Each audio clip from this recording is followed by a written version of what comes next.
Hello, everybody. Chuckling to 1000 here, putting for duty, welcoming you to a brand new LP of what I actually promised I was going to do at the end of the last one.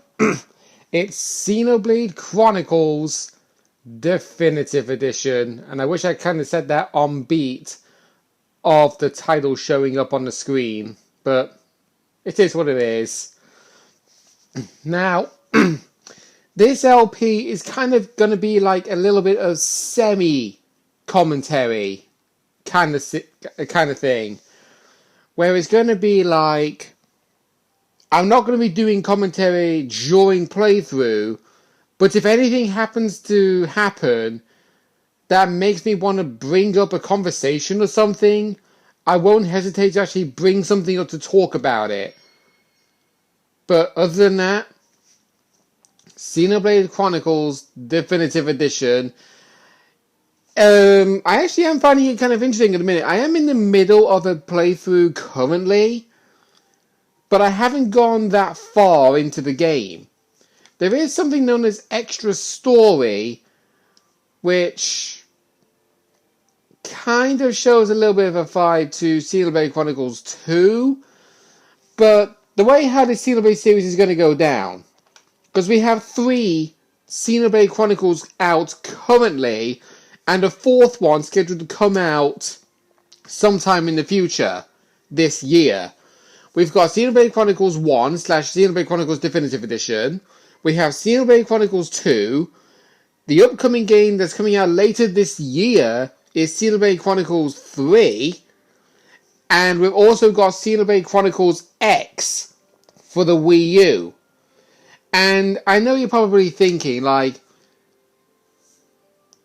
I am going to be doing Xenoblade Chronicles X after Xenoblade Chronicles Definitive Edition when the time comes, but it kind of does beg the question. We got Xenoblade Chronicles 1 and Xenoblade Chronicles X. X is basically a Roman numeral for 10. So it's probably going to be Xenoblade Chronicles 1, Xenoblade Chronicles 10, Xenoblade Chronicles 2, then 3. And I'm like thinking, good math. But no. You could say 1.0 or somewhere, but I don't know. But anyway, we're going to go to a new game. And here, Xenoblade Chronicles 2 player bonus. As a special for having played Xenoblade Chronicles 2, you can start the game with 100,000 gold. You cannot collect this bonus after starting.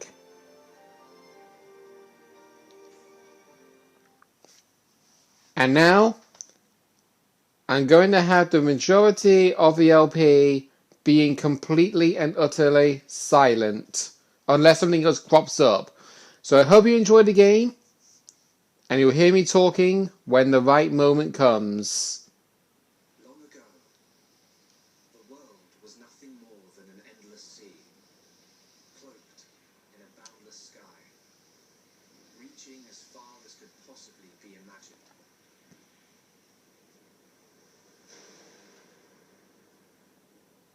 Then 2 great titans came into existence.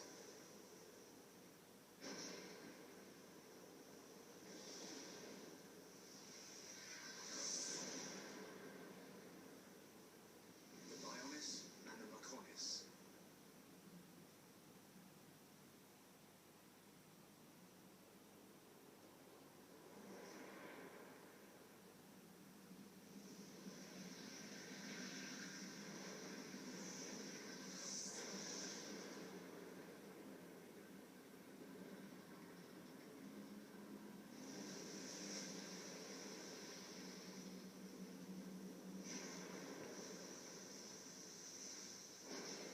Titans were locked in a timeless battle.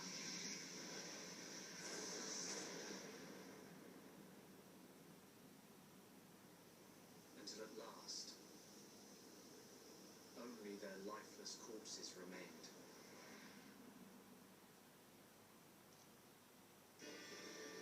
Eons have passed.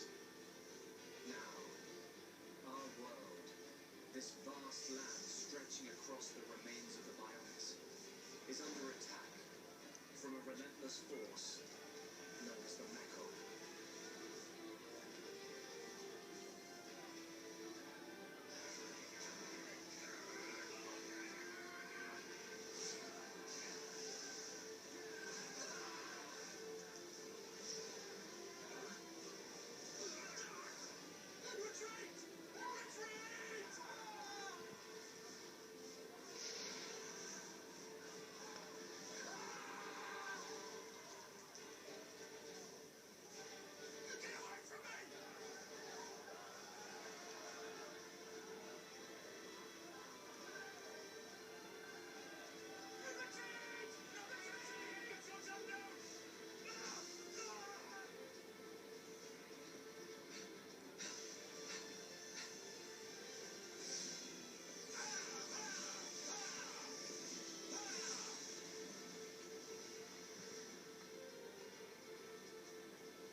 Prepare for what I think is one of the greatest music in all of Xenoblade Chronicles.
Okay, I think I've heard enough about the music there. So, what you're actually noticing what I'm doing in this battle is that I was actually skipping the tutorial bit, but it's saying the whole press the R button to target an enemy, approach them to do like an auto attack, and the Monado arts are actually the most powerful moves you can actually use in the entire game. The Monado is actually the weakness of the Mechon, and your allies can't do any damage at all to Mechon with their current weapon, which is why we have Monado Enchant to boost their power on the Mechon. It's their main force. Looks like the Mechon are hell-bent on taking us out. They'll have to be if they want to beat us. Now, let's even the odds a bit. You heard him. Dixon, Lonka, let's do this.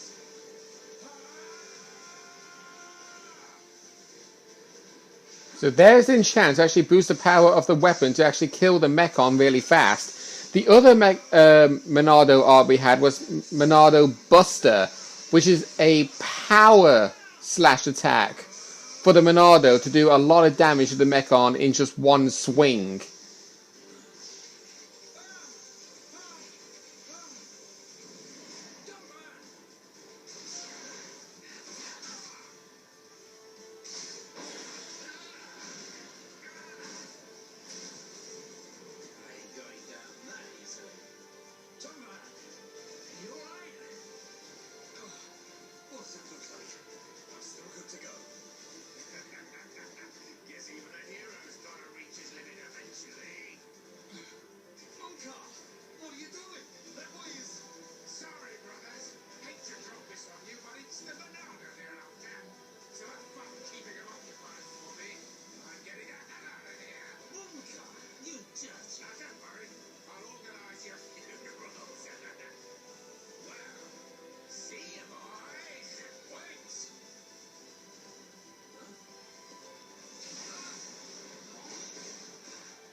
There is actually going to be a lot of loading in this game, I can tell you that much for a fact.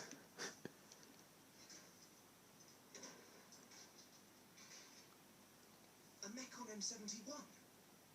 I bet I can use its optical system to align one of the anti-air batteries. Oh, no good. It's broken. The joint section. It's buckled. It's completely useless. Ugh.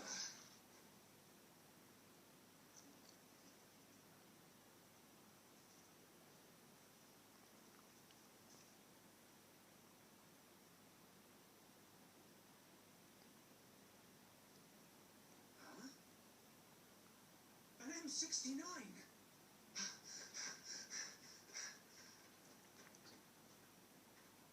Its armor would be perfect for making a shield. If I can just get it off, I should be able to.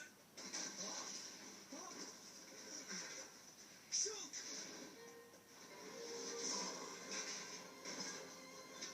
Right.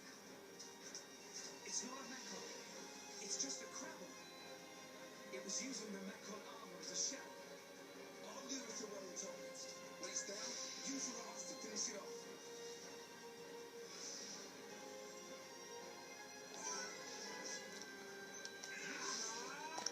So here we go. So this is more of the tutorial. When the HP gauge is depleted, the character will be incapacitated, meaning that you can't have them compete in battle anymore.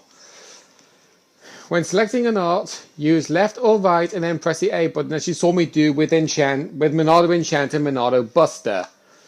Using backslash on an enemy from behind will deal a load of damage.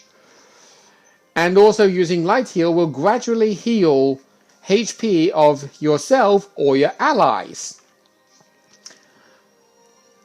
And you can actually select who to heal when the very moment you use it.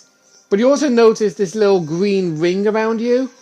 You cannot leave the battlefield when that ring is in effect. And also here, using arts effectively. You cannot use the same art repeatedly. Picture 1 shows when the cooldown begins. And then picture 2 actually will gradually build up, and then when eventually it's highlighted like the one on the far right, that means you can use it again. It obviously says that it's cooldown under a set time, but really it builds up every time you hit an enemy with an auto attack. Once the cooldown period is finished, you can actually use the art again. And you notice I did a lot of damage with the backslash from using it on the colony crabble from behind. But the only problem is, if you do a load of damage to an enemy, the enemy will actually aggro onto you. You want the aggro ring, which is that small red ring around Rhyme, to be targeted towards him, because you do not want it to target Shulk at all. So there we got a small shell and an iron crabble shell. Pretty good, but unfortunately we can't leave this area because this enemy, a common caterpillar, has just recently shown up. And I'm actually... Oh, right, yeah, I can't load the pause menu just yet. Now here is where you actually get to show a true advantage. Because the enemy didn't notice us, we can get a free-in attack. Starting off doing this. Aggro and positioning. Be aware of aggro during battle. This is what I was just a second talking about. The red ring is the aggro ring, and the direction of the monster is indicated by a yellow arrow. The aggro is the measure of a monster's feeling of animosity towards each party member. The more damage that a monster takes from a party member, the greater the aggro towards that member is. If a member of the party becomes the target of the monster's wrath, an aggro ring will appear around them. Shulk's backslash deals more damage if he attacks the end monster from behind. I need to say Pokemon for a second then. This is called the Arts Bonus Effect. When you're in a position to gain an Arts Bonus Effect, it will helpfully highlighted for you as a chance attack. And the chance attack icon is a blue circle with a white exclamation mark in it. Definitely a huge improvement from what it was in the original Xenoblade Chronicles, because I don't think it did that. Even though I've watched Tokyo Convoy's LP of this game from the original Nintendo Wii twice. When an aggro ring appears around Rhine, Shulk has the chance to use backslash from the rear. If successful and the bonus effect condition is met, the damage value will be displayed with a smash icon. But since I did that backslash to begin with, that means Shulk has the aggro ring, because he did so much damage. Thanks, Ryan. That was a close one. Now, what were you doing wandering off by yourself? Stay where I can keep an eye on you. It's pretty dangerous outside of the colony. There are all kinds of monsters. Yeah. But thanks to you, we got it shell. Everyone in the colony is going to be really happy. I'm more worried about you than the shell. Oh, whatever. Knowing what you're like, at least you'll make a decent weapon out of it. This scrap driver's excellent. I just learned by watching Dixon make weapons. Of course, Dunban's weapon still beats them all. The Monado. I hope I can figure out the secret of this power one day. You will, Shulk. Anyway, you better get back to the colony. If I'm late for drills again, old Square Tash is gonna kill me. Square Tash? Oh, the Defense Force Colonel. He's pretty scary. Tell me about it. Sorry, I didn't mean for you to come all the way out here during your break. Don't worry about it. Let's get back.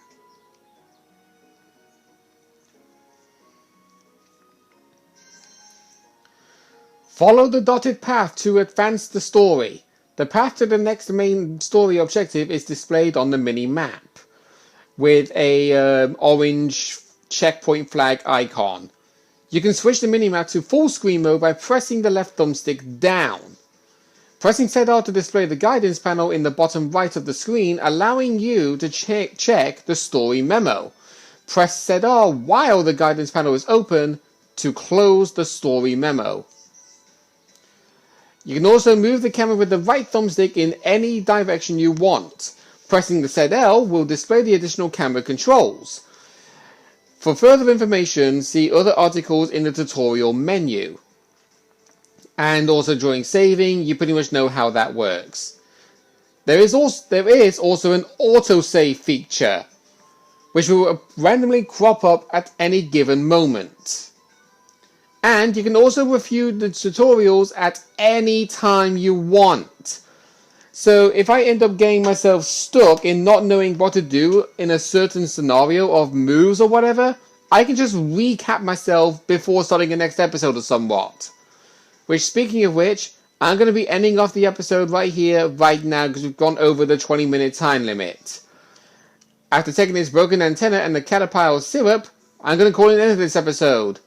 Next time on Xenoblade Chronicles Definitive Edition, we're going to make our way to the colony where Shulk and Rhine live. See you guys then.